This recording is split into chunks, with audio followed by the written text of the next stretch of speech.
Kuwait, Bahrain மற்றும் ஜியோனிஸ் அமீரகத்திலே வாழக்கூடிய மக்களுக்கு ஈரான் வெளியிட்டிருக்கக்கூடிய அவசர எச்சரிக்கை. இந்த அடிமைகளுக்கு எதிராக ஈரான் எந்தவிதமான வரம்பும் இல்லாமல் தாக்குதல்களை மேற்கொள்ளப் போகின்றதா? ஈரானுக்கு எதிராக அமெரிக்கா மேற்கொண்டு வரக்கூடிய உச்சக்கட்ட தாக்குதல்களும் பொளந்து கட்டும் ஈரானும் 24 மணித்தியாலத்திற்குள்ளே இன்னும் ஒரு ஆச்சரிய தாக்குதலை மேற்கொண்டு அமெரிக்க அதிகாரிகளையும் சிப்பாய்களையும் கொத்து கொத்தாக தட்டி தூக்கி இருக்கக்கூடிய ஈரானிய கடற்படையினர். பற்றி எரியும் எண்ணெய் கப்பல்களும், மிக முக்கியமான எரிபொருள் தளங்களும், ஆயுத மற்றும் ட்ரோன் உற்பத்தி களஞ்சிய சாலைகளும், மின்னணு போர் விமான தளங்களும், மிக முக்கியமான ராடர் கருவிகளும். அமெரிக்காவின் தாக்குதல்களினால் ஈரானுக்குள்ளே ஏற்படுத்தப்பட்டிருக்கக்கூடிய இழப்புகளும், ஈரானிய உச்ச பாதுகாப்பு சபையிலே அவசரமாக முன்வைக்கப்பட்டிருக்கக்கூடிய அவசர முன்மொழிவும். ஹெர்முஸ் ஜலசந்தி பிரதேசம் முழுமையாக திறக்கப்பட்டிருப்பதாக அறிவிக்கும் அமெரிக்க இராணுவமும், அமெரிக்காவின் அழுத்தங்களுக்கு மத்தியில் ஈரானுக்கு எதிராக ஓமான் மேற்கொள்ளும் காய் நகர்த்தல்களும். அமெரிக்க செனட்டர் லின்சே கிரஹாமினுடைய ஆன்மா இந்த உலகை விட்டு பிரிவதற்கு முன்பு மரண பயத்தில் சிக்கித் தவிக்கும் டொனால்ட் ட்ரம்பினுடைய ஆன்மா லின்சே கிரஹாமுக்கு தொலைபேசி அழைப்பொன்றை ஏற்படுத்தியுள்ளது. இந்த தொலைபேசி அழைப்பின் போது டொனால்ட் ட்ரம்ப் ஈரானுக்கு எதிரான அடுத்த கட்ட தாக்குதல்களை வீரியமாக ஆரம்பிக்கப் போவதாகவும், ஈரானை தரைமட்டமாக்குவதற்கான வேலை திட்டத்திலே தான் முழுமையாக களமிறங்கி இருப்பதாக டொனால்ட் ட்ரம்பினுடைய ஆன்மா லின்சே கிரஹாமிடம் தெரிவித்துள்ளது. மேலும் அவசரமாக நீங்கள் எழுந்து வர வேண்டும் என்றும், நாங்கள் ஒன்றிணைந்து ஈரானை முழுமையாக முடிக்க வேண்டும் என்றும் டொனால்ட் ட்ரம்ப் தெரிவித்துள்ளார். இதன்போது லின்சே கிரஹாமினுடைய ஆன்மா இவ்வாறு தெரிவித்துள்ளது: நான் தற்போது இறக்கப் போவதில்லை. நான் முடிக்க வேண்டிய பல விடயங்கள் இன்னும் இருக்கின்றன. ரஷ்யாவுக்கு எதிரான அடுத்த கட்ட பொருளாதார தடைகளை பற்றி சிந்திக்க வேண்டும். ஈரானினுடைய விவகாரத்தை முழுமையாக முடிக்க வேண்டும். ஈரானை தரைமட்டமாக்கி அழித்து விட வேண்டும். அதே போன்று சவுதி அரேபியாவுக்கும் இஸ்ரேலுக்கும் இடையில் இயல்பாக்கத்தை அவசரமாக ஏற்படுத்த வேண்டும். சவுதி அரேபியாவுக்கும் இஸ்ரேலுக்கும் இடையிலான உறவுகளை உத்தியோகபூர்வமாக அறிவிக்க வேண்டும் என லின்சே கிரஹாமினுடைய ஆன்மா தெரிவித்துள்ளது. டொனால்ட் ட்ரம்பினுடைய இந்த தொலைபேசி அழைப்புக்கு பின்பே லின்சே கிரஹாமினுடைய ஆன்மா இந்த உலகை விட்டு பிரிந்திருப்பதாகவும் தெரிவிக்கப்படுகின்றது. அத்தோடு நேற்று மாலை டொனால்ட் ட்ரம்ப் ஊடகம் ஒன்றுக்கு இவ்வாறு தெரிவித்தார்: நாங்கள் ஈரானியர்களோடு கடந்த சில நாட்களாக பேச்சுவார்த்தைகளை மேற்கொண்டோம். அவர்கள் ஒரு ஒப்பந்தத்திற்கு ஒப்புக்கொண்டார்கள். அது எங்களுக்கு கச்சிதமான ஒப்பந்தமாகவே அமைந்திருந்தது. இந்த ஒப்பந்தத்தின் மூலமாக ஈரான் அணு ஆயுதங்களை பெற்றுக் கொள்ளாது. எதனையும் ஈரான் பெற்றுக் கொள்ளாது. மேலும் குறித்த ஒப்பந்தத்திற்கு அமைவாக அவர்கள் அனைத்தையும் கைவிட்டார்கள். பிறகு அவர்கள் அறையை விட்டு வெளியே சென்று எங்களுடைய கப்பல்களுக்கு எதிராக தாக்குதல்களை மேற்கொண்டார்கள். ஈரானியர்கள் தான் இந்த ஒப்பந்தத்தை முறித்தார்கள். நான் சொன்னேன், அவர்கள் மிகப்பெரிய நோயாளிகளாகவே இருக்கின்றார்கள். தற்போது நான் ஈரானை உச்சளவில் தாக்கிக் கொண்டிருக்கின்றேன். இனி வரக்கூடிய நாட்களில் நாங்கள் வீரியமான தாக்குதல்களையும் ஆரம்பிப்போம். ஹெர்முஸ் ஜலசந்தி பிரதேசம் திறந்தே இருக்கின்றது. ஹெர்முஸ் ஜலசந்தி பிரதேசத்தை ஈரானால் கட்டுப்படுத்த முடியாது. எங்களுடைய இராணுவத்தின் முழுமையான வேலை திட்டங்களுக்கு அமைவாக கப்பல்கள் ஹெர்முஸ் ஜலசந்தி பிரதேசத்தின் வழியாக முழுமையாக நகர்த்தப்படும் என டொனால்ட் ட்ரம்ப் குறித்த ஊடகத்திடம் தெரிவித்துள்ளார். அத்தோடு நேற்றைய தினம் ஈரான் ஹெர்முஸ் ஜலசந்தி பிரதேசத்திலே இருக்கக்கூடிய ஓமானுக்கு சொந்தமான முசந்தம் பிரதேசத்தில் ஆச்சரிய தாக்குதல்களை மேற்கொண்டிருந்தது. குறித்த பிரதேசத்தில் இருக்கக்கூடிய அமெரிக்காவின் மிக முக்கியமான இராணுவ தளத்தை இலக்கு வைத்தும், எரிபொருள் தளங்களை இலக்கு வைத்தும் உச்ச தாக்குதல்களை மேற்கொண்டிருந்தது. மேலும் இந்த தாக்குதலின் போது குறித்த தளத்திலே நிலை கொண்டிருக்கக்கூடிய பல அமெரிக்க அதிகாரிகள் கொல்லப்பட்டும் படுகாயங்களுக்குள்ளாக்கப்பட்டிருப்பதாகவும் தெரிவிக்கப்படுகின்றது. இருப்பினும் இவை தொடர்பான தகவல்களை அமெரிக்க இராணுவம் முழுமையாக மறுத்துவிட்டது. மேலும் இந்த தாக்குதலை தொடர்ந்து ஓமான் ஈரானிய தூதர்களுக்கு கண்டன அறிக்கைகளை வெளியிட்டுள்ளது. அவசரமாக இந்த தாக்குதல் தொடர்பான விளக்கங்களை எங்களுக்கு வழங்க வேண்டும் என ஈரானிய தூதரையும் வரவழைத்துள்ளது. மேலும் ஈரானினுடைய இந்த பொறுப்பற்ற நடவடிக்கைகளுக்கு எதிராகவும், இறையாண்மையை மீறக்கூடிய தாக்குதல்களுக்கு எதிராகவும் ஓமான் அடுத்த கட்ட நடவடிக்கைகளை எடுக்கப் போவதாகவும் ஓமானினுடைய வெளியுறவுத்துறை அமைச்சகம் அறிக்கைகளையும் வெளியிட்டிருந்தது. அத்தோடு நேற்றைய தினம் ஈரான் மேற்கொண்டிருந்த ஆச்சரிய தாக்குதலில் அமெரிக்காவினுடைய போர்க்கப்பலுக்கு சொந்தமான சிறிய நாசகார போர்க்கப்பல் ஒன்றும் இலக்கு வைக்கப்பட்டுள்ளது. அதாவது ஹெர்முஸ் ஜலசந்தி பிரதேசத்திற்கு அருகாமையில் இருக்கக்கூடிய ஓமானின் டுக்கும் துறைமுக ரகசியமாக அமெரிக்காவின் சிறிய போர்க்கப்பல் ஒன்று நிலை கொண்டுள்ளது. எண்ணெய் கப்பல்களோடும் சரக்கு கப்பல்களோடும் குறித்த போர்க்கப்பலை களமிறக்கியுள்ளார்கள். மேலும் ஓமானின் துறைமுகத்திலே ரகசியமாக நிலை கொண்டிருந்த குறித்த சிறிய போர்க்கப்பலை இலக்கு வைத்தும் ஈரான் தாக்குதல்களை மேற்கொண்டுள்ளது. இந்த தாக்குதலினால் குறித்த போர்க்கப்பல் சேதமடைந்திருப்பது செயற்கைக்கோள் புகைப்படத்திலே உறுதி செய்யப்பட்டுள்ளது. கடந்த 2 நாட்களுக்கு முன்பு ஹெர்முஸ் ஜலசந்தி பிரதேசத்திலே ஓமானிய கடற்பகுதிக்கு அருகாமையில் புதிய வழித்தடம் ஒன்றையும் அமெரிக்காவும் ஓமானும் ஒன்றிணைந்து அமைத்திருந்தார்கள். இந்த வழித்தடத்தை அமைத்து குறித்த வழித்தடத்தின் மூலமாக எண்ணெய் கப்பல்களையும் சரக்கு கப்பல்களையும் நகர்த்துவதற்கு இந்த சிறிய போர்க்கப்பலையும் ரகசியமாக களமிறக்கியுள்ளார்கள். இருப்பினும் தற்போது குறித்த சிறிய போர்க்கப்பலானது சேதமடைந்து பின்வாங்கி இருப்பதாகவும் தெரிவிக்கப்படுகின்றது. அத்தோடு நேற்று மாலை ஈரானிய IRGC ராணுவத்தினர் மீண்டும் அவசர செய்திகளை வெளியிட்டிருந்தார்கள். ஹெர்முஸ் ஜலசந்தி பிரதேசமானது முழுமையாக மூடப்பட்டுள்ளது. எந்த ஒரு கப்பலும் ஹெர்முஸ் ஜலசந்தி பிரதேசத்தை கடப்பதற்கு முயற்சி செய்ய வேண்டாம். முயற்சி செய்யக்கூடிய ஒவ்வொரு கப்பல்களை இலக்கு வைத்தும் நாங்கள் உச்ச தாக்குதல்களை மேற்கொள்வோம். ஒவ்வொரு கப்பலையும் நாங்கள் ஹெர்முஸ் ஜலசந்தி பிரதேசத்திலே முழுமையாக புதைத்து விடுவோம் என ஈரானிய IRGC கடற்படையினர் அதிரடியான எச்சரிக்கைகளை வெளியிட்டார்கள். இதைத் தொடர்ந்து அமெரிக்க மத்திய கட்டளை தளம் ஹெர்முஸ் ஜலசந்தி பிரதேசமானது மூடப்படவில்லை, ஹெர்முஸ் ஜலசந்தி பிரதேசம் திறக்கப்பட்டுதான் காணப்படுகின்றது. நாங்கள் ஈரானுக்கு எதிரான தாக்குதல்களை தொடர்ச்சியாக மேற்கொள்ளப் போகின்றோம். ஹெர்முஸ் ஜலசந்தி பிரதேசத்தின் வழியாக அனைத்து கப்பல்களையும் பாதுகாப்பாக நகர்த்துவதற்காக எங்களுடைய விமானப்படைகளும் கடற்படைகளும் முழுமையாக களமிறக்கப்பட்டுள்ளது என அமெரிக்க மத்திய கட்டளை தளமானது தொடர்ச்சியான அறிக்கைகளை வெளியிட்டது. அதாவது ஹெர்முஸ் ஜலசந்தி பிரதேசம் முழுமையாக இழுத்து மூடப்பட்டுள்ளது என்கின்ற விடயத்தினை டொனால்ட் ட்ரம்பும் அவருடைய நிர்வாகமும் கேட்பதற்கு விரும்பவில்லை. ஹெர்முஸ் ஜலசந்தி பிரதேசத்தினை ஈரான் முழுமையாக இழுத்து மூடிவிட்டது என்கின்றதனை அமெரிக்கா ஏற்றுக்கொண்டால் ஹெர்முஸ் ஜலசந்தி பிரதேசம் இழுத்து மூடப்பட்டுள்ளதனால் நாங்கள் அவற்றை முற்றுகையிட்டுள்ளோம் என்று அமெரிக்கா கூறினால் சர்வதேச சந்தையில் எண்ணெய் விலையானது அதிகரித்துவிடும். மேலும் அமெரிக்காவின் பங்கு சந்தையிலும் மிகப்பெரிய தாக்கம் ஏற்படுத்தப்பட்டுவிடும். இதன் விளைவாகவே டொனால்ட் ட்ரம்பும் ஹெர்முஸ் ஜலசந்தி பிரதேசம் தொடர்பாக ஊடகங்களுக்கு கருத்துக்களை தெரிவிப்பதற்கு முன்வரவில்லை. அமெரிக்க மத்திய கட்டளை தளமும் தொடர்ச்சியாக ஹெர்முஸ் ஜலசந்தி பிரதேசம் திறந்தே காணப்படுகின்றது என்கின்ற பிரச்சாரங்களையே ஊடகங்கள் வாயிலாக மேற்கொண்டு வருகின்றது. இருப்பினும் ஈரானினுடைய அறிவிப்புகளை தொடர்ந்து ஹெர்முஸ் ஜலசந்தி பிரதேசம் முழுமையாக மூடப்பட்டிருப்பதனாலும் போர் ஆரம்பிக்கப்பட்டிருப்பதனாலும் எந்த ஒரு கப்பலும் ஹெர்முஸ் ஜலசந்தி பிரதேசத்தை கடப்பதற்கு முயற்சி செய்யாததன் காரணத்தினாலும் எண்ணெய் விலையானது தற்போது படிப்படியாக அதிகரிக்க துவங்கிவிட்டது. கடந்த 12 மணித்தியாலங்களுக்குள் மாத்திரம் எண்ணெய் விலையானது $8 அதிகரித்திருப்பதாகவும் தெரிவிக்கப்படுகின்றது. அத்தோடு ஈரானிய IRGC கடற்படை தளபதிகளில் ஒருவர் ஈரானிய ஊடகத்திடம் இவ்வாறு தெரிவித்தார். ஹெர்முஸ் ஜலசந்தி பிரதேசத்தினை கட்டுப்படுத்துவதற்காக நாங்கள் ஓமானோடு பேச்சுவார்த்தைகளை மேற்கொண்டோம். நியாயமான முறையில் நடந்து கொள்ள வேண்டும் என்பதற்காகவே ஓமானிய தலைவர்களோடும் நாங்கள் பேச்சுவார்த்தைகளை மேற்கொண்டோம். ஆனால் புரிந்துணர்வு ஒப்பந்தத்தை மீறி ஹெர்முஸ் ஜலசந்தி பிரதேசத்திலே புதிய வழித்தடங்களை நிறுவுவதற்கான வேலை திட்டங்கள் மறைமுகமாக மேற்கொள்ளப்பட்டுள்ளன. இதனால் தற்போது எங்களுடைய முடிவுகள் தெளிவாகவே இருக்கின்றது. ஓமான் எங்களோடு ஒத்துழைத்தாலும் சரி, ஒத்துழைக்காவிட்டாலும் சரி, ஹெர்முஸ் ஜலசந்தி பிரதேசத்தை நாங்கள் தான் முழுமையாக கட்டுப்படுத்துவோம். போருக்கு முன்பிருந்த ஹெர்முஸ் ஜலசந்தி பிரதேசத்தை யாராலும் ஏற்றுக்கொண்டு வர முடியாது. நாங்கள் உருவாக்கி இருக்கக்கூடிய வழித்தடத்தை பயன்படுத்தி தான் இதற்கு பிறகு ஹெர்முஸ் ஜலசந்தி பிரதேசத்தில் கப்பல் போக்குவரத்து நடைபெற வேண்டும். ஓமானினுடைய ஒத்துழைப்பு கிடைத்தாலும் ஒன்று, கிடைக்காவிட்டாலும் ஒன்று, அவை பற்றி நாங்கள் இனி கவலைப்பட போவதில்லை. ஒட்டுமொத்த ஹெர்முஸ் ஜலசந்தி பிரதேசத்தையும் எங்களுடைய கட்டுப்பாட்டுக்கு கீழேயே வைத்திருப்போம் என ஈரானிய தலைமை அதிகாரி ஒருவர் தெரிவித்தார். அதாவது ஈரான் ஓமானையும் ஓரம் கட்டிவிட்டு ஹெர்முஸ் ஜலசந்தி பிரதேசத்தை தற்போது முழுமையாக தங்களுடைய கட்டுப்பாட்டுக்குள் கொண்டு வந்துள்ளது.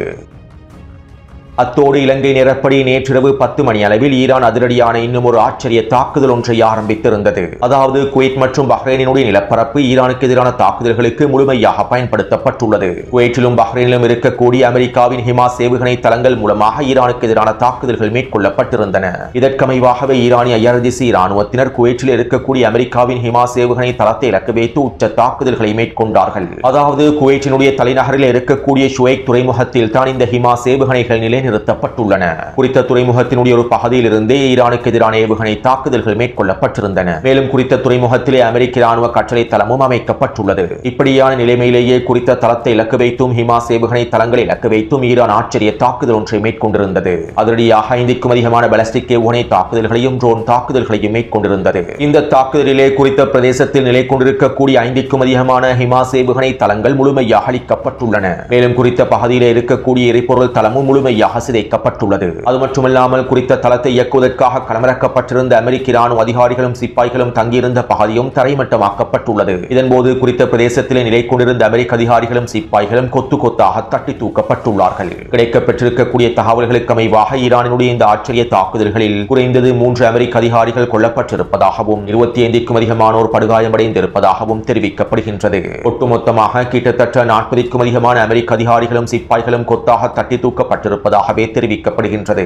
இருப்பினும் இந்த தாக்குதலுக்கு பின்பு எந்த விதமான உயிரிழப்புகளும் ஏற்படுத்தப்படவில்லை என அமெரிக்க மத்திய கட்டளை தளம் அறிக்கைகளை வெளியிட்டுள்ளது. கடந்த மார்ச் மாதம் குறித்த துறைமுகத்திற்கு அருகாமையில் ஈரான் மேற்கொண்டிருந்த தாக்குதல்களினால் 25க்கும் அதிகமான அமெரிக்க அதிகாரிகளும் சிப்பாய்களும் படுகாயமடைந்தும் கொல்லப்பட்டும் இருந்தார்கள். இருப்பினும் 40 நாள் போருக்கு பின்பு வெளியான தகவல்களுக்கு அமைவாக குறித்த பிரதேசத்திலே பல அமெரிக்க அதிகாரிகள் கொல்லப்பட்டுள்ளார்கள் என்பது உறுதி செய்யப்பட்டிருந்தது. எனவே இப்படியான நிலைமையில் தான் நேற்றிரவு ஈரான் மேற்கொண்டிருக்கக்கூடிய தாக்குதல்களில் குறித்த பகுதியில் இருக்கக்கூடிய அமெரிக்க அதிகாரிகளும் சிப்பாய்களும் கொத்தாக அளிக்கப்பட்டுள்ளார்கள்.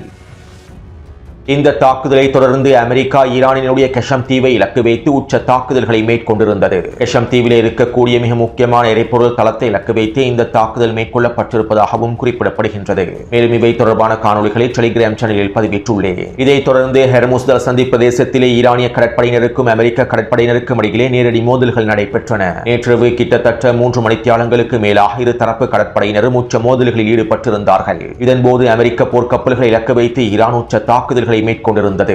ஓமான் வளைகுடா எல்லை பிரதேசத்திலே அமெரிக்காவினுடைய ஆப்ரஹாம் லிங்கன் போர்க்கப்பலும் ஜார்ஜ் டபிள்யூ புஷ் போர்க்கப்பலும் நிலை கொண்டுள்ளன.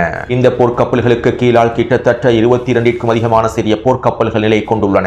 இந்த சிறிய போர்க்கப்பல்களை இலக்கு வைத்து ஈரான் தொடர்ச்சியான தாக்குதல்களை மேற்கொண்டு வருகின்றது. மேலும் இந்த தாக்குதலினால் குறைந்தது 2 சிறிய போர்க்கப்பல்கள் இலக்கு வைக்கப்பட்டிருப்பதாகவும் சேதங்கள் ஏற்படுத்தப்பட்டிருப்பதாகவும் தெரிவிக்கப்படுகின்றது. அத்தோடு இந்த தாக்குதல்களுக்கு மத்தியில் ஈரான் குர்திஸ்தான் பிரதேசத்தில் இருக்கக்கூடிய குர்திஸ் பிரிவினைவாதிகளையும் பயங்கரவாதிகளையும் இலக்கு வைத்தும் அதனுடைய தளங்களை இலக்கு வைத்தும் ஏவுகணை மற்றும் ட்ரோன் தாக்குதல்களையும் மேற்கொண்டிருந்தது. கிட்டத்தட்ட 20க்கும் அதிகமான ஏவுகணை மற்றும் ட்ரோன் தாக்குதல்கள் மேற்கொள்ளப்பட்டிருந்தன. குர்திஸ்தானினுடைய தலைநகரான ஏபில் பிரதேசத்தில் 3 வெடிப்புகளும் சுலைமானியா பிரதேசத்தில் 5 வெடிப்புகளும் பதிவாகியுள்ளன. மேலும் இந்த தாக்குதலிலும் டசன் கணக்கான குர்திஸ் பிரிவினைவாதிகளும் பயங்கரவாதிகளும் கொத்தாக அளிக்கப்பட்டிருப்பதாகவும் தெரிவிக்கப்படுகின்றது.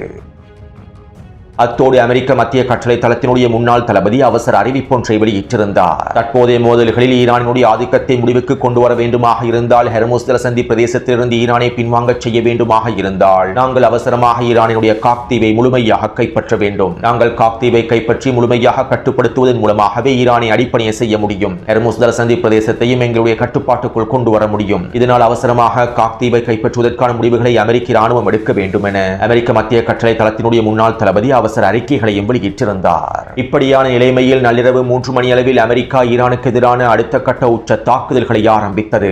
சவுதி அரேபியாவினுடைய வான்பரப்பை முழுமையாக பயன்படுத்தி சவுதி அரேபியாவிலும் கத்தாருடைய தளங்களிலும் இருக்கக்கூடிய எரிபொருள் நிரப்பு விமானங்களை முழுமையாக பயன்படுத்தி ஐக்கிய அரபு அமீரகம் பஹ்ரைன் மற்றும் குவைட்டில் இருக்கக்கூடிய மின்னணு போர் விமானங்களையும் முழுமையாக பயன்படுத்தி இந்த உச்ச தாக்குதல்களை அமெரிக்கா ஈரானுக்கு எதிராக ஆரம்பித்தது. ஒட்டுமொத்த அடிமை அரபுகளின் முழுமையான ஆதரவோடுமே ஈரானுக்கு எதிரான இந்த தாக்குதல்கள் ஆரம்பிக்கப்பட்டன. இதன் ஆரம்பமாக ஈரானினுடைய தீவுகளை இலக்கு வைத்து உச்ச தாக்குதல்கள் மேற்கொள்ளப்பட்டன. கெஷம் தீவை இலக்கு வைத்தும் சிரிக் தீவை இலக்கு வைத்தும் குறித்த தீவில் இருக்கக்கூடிய வான் பாதுகாப்பு அமைப்புகளை இலக்கு வைத்தும் மிக முக்கியமான தொலைத்தொடர்பு வலையமைப்பு சாதனங்களை இலக்கு வைத்தும் தாக்குதல்கள் மேற்கொள்ளப்பட்டிருந்தன.